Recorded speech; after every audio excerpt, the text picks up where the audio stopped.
Hi, welcome to the Get Ready with God podcast. My name is Julie Taylor and I'm your host, and I am not God. Obviously, I'm not an expert. I'm not even a scriptorian. I'm literally just a girl sitting in front of a microphone, hoping God is real. The Get Ready with God podcast is the daily devotional podcast to help you see divinity in every day. Okay, so I was thinking a lot about internet narratives, and I vented about this on Instagram once already, but I just, like where people are like giving authority to people on the internet to like help them make life choices and nutrition choices and faith choices and parenting choices. And anyways, there's a lot of good on social media. I'm very pro social media and I think it's a great place to learn and connect and be inspired. However, there's this problem that comes from basing too much of your like driving motivations off of strangers on the internet who may or may not be qualified to tell you what to do with your life. It's kind of a problem. And I was wondering about like why it's so prevalent. And I think one is because we all spend like a lot of time there. And so, when you spend time there, you're influenced by things. But I was then thinking about when you leave a religion, one of the hardest parts of that is like understanding who you are. There's a bit of an identity crisis that comes, but also it's like sorting out what is good and bad now because nobody's telling you what to do. So you've lived your life by like a set of rules and standards. And then when you no longer subscribe to that, it's kind of like, well, what do I think? Do I think it's okay to X, Y, or Z? Do I think? And so we've had this conversation before, which is why like often when I teach my kids things, whether God is real or not, heroin is not great, right? Because I don't want God and religion specifically, to be the only reason that they are doing or not doing certain things. Because then when a faith crisis comes, which they have my DNA, so I assume that it will, I don't want them to make really dumb life choices just because God is not real. Because anyway, I don't want them to do drugs, whether God is real or not, is what I'm getting to.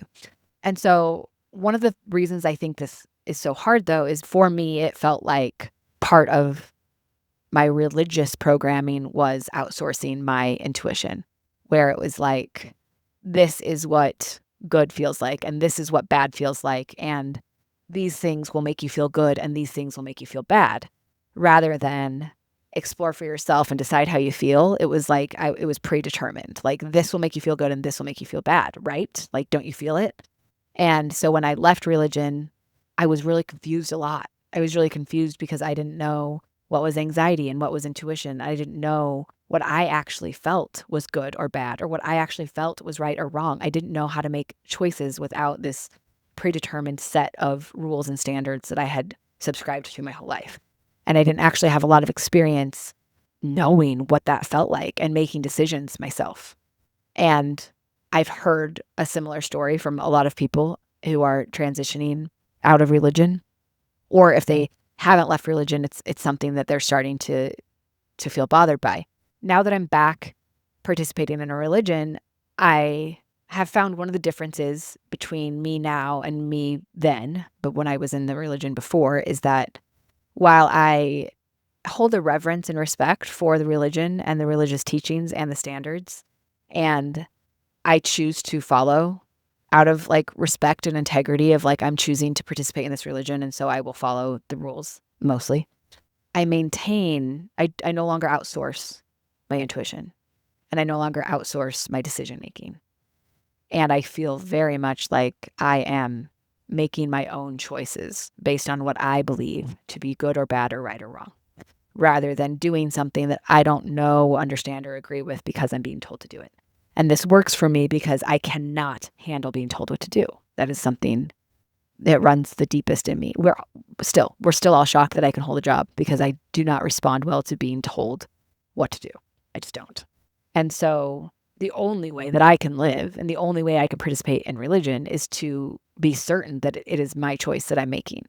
And I also don't live in fear of like, if I do something outside of those rules or standards, I don't feel like fear God's wrath. That's not a fear that I have.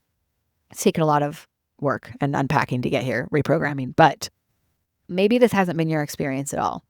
But the reason that I'm so passionate about this thing specifically is that I believe if you form your own relationship with the divine, then you're set.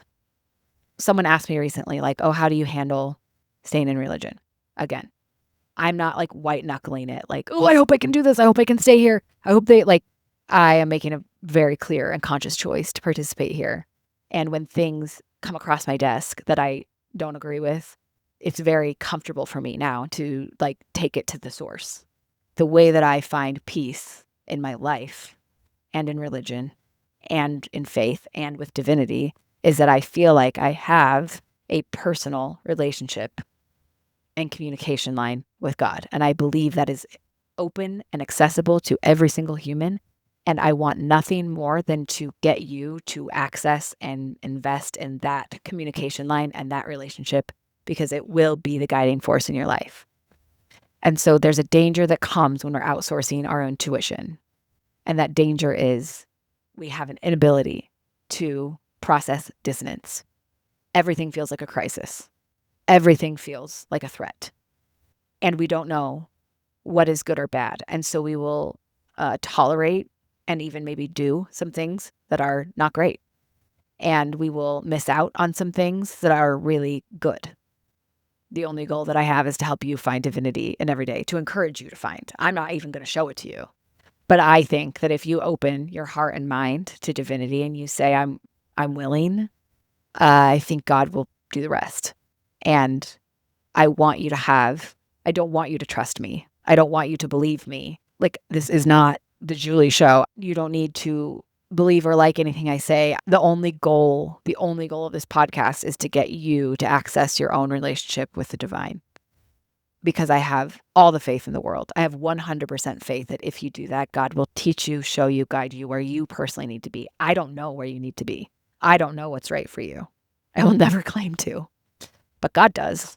And I believe that. I believe God knows you, loves you, and will guide you 100% without a doubt. And so I want you to access that relationship, invest in that relationship, because that will be the guiding force in your life. And I think that comes through bringing intuition back in-house and really learning and exploring, what do I believe? What do I like? What do I know? What do I think is good and what do I think is bad? What do I think is right and what do I think is wrong? God will guide you in that knowing, and that will allow you to ride the waves of dissonance, to ride conflict, and to actually stay aligned with faith in your life, in your real life, in your everyday actions. I think that's how we actually bring discipleship into modern everyday life, is through this in-house intuition, in-house individual communication with the divine. And we follow that guidance. And that's how we can make discipleship a modern choice on a current Tuesday in 2026. I think that's how we do it. And dissonance will get a lot less scary, and you won't feel like you're white knuckling faith quite so much. And to bring it full circle, I think one of the reasons the internet narratives are so powerful right now is because so many people are leaving religion and unpacking their faith. And they've outsourced intuition and they've outsourced decision making, but now they've left the stuff that was guiding them, the set of rules that they subscribe to, and so they're looking for a replacement to that. And social media has entered the chat. And I think that's why it feels so dangerous to me, because I feel like in a lot of situations, I've seen it a lot, they're handing over their actual decision making to strangers on the internet. And I would just much rather you hand that over to God. I feel much safer handing that over to God than handing it over to strangers on the internet who may or may not be qualified and definitely don't know you or your situation, but speak with all the authority as if they are God themselves. So nothing is all good or all bad, but this is just something that's been on my mind. So I want to bring intuition back in-house, and I want you to connect with God yourself. That's all I want. That's the only thing I want. Can I just have that one thing? I don't ask for much. Love you. Bye.